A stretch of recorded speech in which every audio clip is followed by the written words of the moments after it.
ఈ రోజుల్లో ప్రతి ఒక్కరూ తమ తమ ఇళ్లలో పెంపుడు జంతువులు పెంచుకోవడం సాధారణంగా చూస్తూనే ఉంటాం.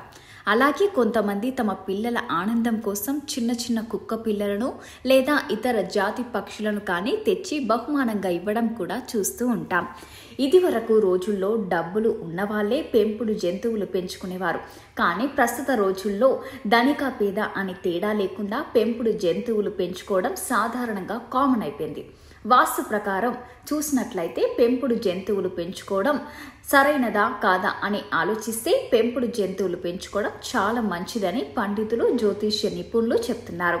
ఎప్పుడైనా ఇంట్లో ఏవైనా ఆపదలు వచ్చినప్పుడు ముందుగా పెంపుడు జంతువులే పసిగడతాయని, అలాగే తమ యాజమాన్యాలకు సమాచారం అందిస్తాయని పండితులు చెప్తున్నారు. అంతేకాకుండా గృహంలో ఎటువంటి దోషాలున్నా కానీ, లోపాలున్నా కానీ ముందుగా ఇంట్లో ఉన్న పెంపుడు జంతువుల మీదే ఆ ప్రభావం ఎక్కువ పడుతుంది. దానివల్ల మన ఇంట్లో ఎటువంటి దోషాలు ఉన్నాయి అనే విషయం తెలుసుకోవచ్చు. ఒకవేళ మన ఇంట్లో నెగటివ్ ఎనర్జీ ఉంటే ముందుగా పెంపుడు జంతువులకే తెలుస్తాయి. ఆ విధంగా మనం వాటి ద్వారా తెలుసుకోగలుగుతాం. ఈ పెంపుడు జంతువులు పెంచడం వల్ల ముందుగా జరిగే నష్టాన్ని కానీ, లోపాలు కానీ ముందుగానే తెలుసుకొని వాటి నివారణ చర్యలు తీసుకోవడానికి అవకాశం ఉంటుంది. మనం ఇక్కడ ఇంకొక ముఖ్యమైన విషయం తెలుసుకోవాలి. పెంపుడు జంతువులు ఉంచడానికి ఒక నిర్దిష్టమైన స్థలాన్ని పర్మనెంట్గా ఉంచాలి. వాటి స్థలాన్ని ఎప్పుడు మార్చకూడదు. ఈ పెంపుడు జంతువుల కోసం కొంతమంది చిన్న చిన్న షెడ్లు కడుతూ ఉంటారు.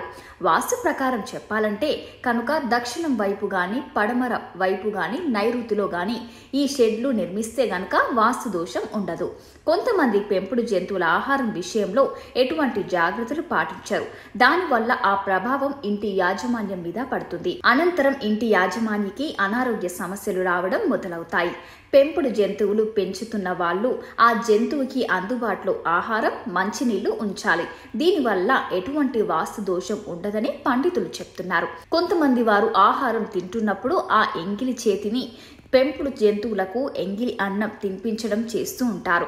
దానివల్ల ఎంగిలి అన్నం తినిపించిన వ్యక్తికి మహాపాపం చుట్టుకుంటుంది. ఎంగిలి చేతితో అన్నం తినిపించడం వల్ల వాటికి ఉన్న మహాపాపాలు ఏముంటాయో అవన్నీ ఆ వ్యక్తికి అవి సంక్రమిస్తాయి. కాబట్టి ఎవరు ఎంగిలి చేత్తో పెంపుడు జంతువులకి ఆహారం తినిపించకండి. ఇది ఎప్పటికీ మంచిది కాదు. ఇంట్లో ఉన్న పెంపుడు జంతువులకు ఏమైనా అనారోగ్య సమస్యలు వచ్చినప్పుడు నిర్లక్ష్యం చేయకండి. వెంటనే డాక్టర్కి చూపించడం వల్ల ఆ వ్యాధి మనుషులకు సోకకుండా చూసుకోవచ్చు. పెంపుడు జంతువులను మన కుటుంబ సభ్యులుగా చూసుకోండి. ఎప్పుడు ఆనందంగా ఉండండి.